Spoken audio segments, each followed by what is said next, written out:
DEI is not going away in healthcare. It is core to getting the patient outcomes that we need. So the question is, how do we help DEI evolve into the best framework possible for us to get the kind of patient outcomes? There's a newer framework that builds on DEI that we can use. It's called BDJ, Belonging, Dignity, and Justice. How does belonging, dignity, and justice improve upon DEI? One of the things that I think DEI got branded sincerely was mistaken for was that it was really just about ethnic minorities or racial minorities or gender and sexual minorities. And nothing could be further from the truth, right? So belonging, dignity, and justice introduces a framework that says, hey, our end goal is actually not diversity for its own sake. Our end goal is that there is belonging. Belonging is something that everyone experiences, right? And so as applied to healthcare, that becomes really important because we want every patient to feel like they belong to the healthcare system and that they're being cared for in a way that represents their particular needs. And so that's where the B of BDJ really improves upon this idea.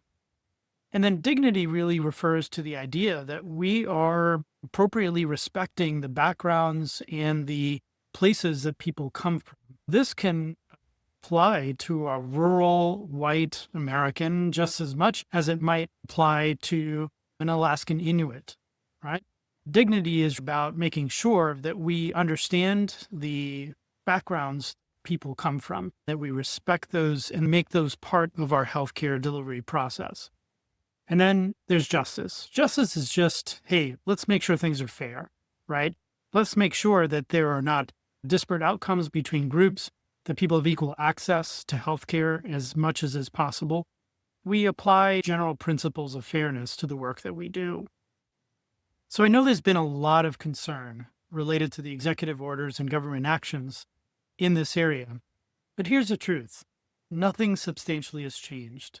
We in healthcare can't do our work effectively without caring for patients and the patient groups that we care for, without researching and understanding particular needs of rural Americans versus urban Americans, or men versus women, or folks from particular subgroups. That is just part of how we have to do healthcare to be effective and get the outcomes that we need. This is an opportunity for us to improve. It's an opportunity for us to make sure that we are indeed fostering belonging, dignity, and justice.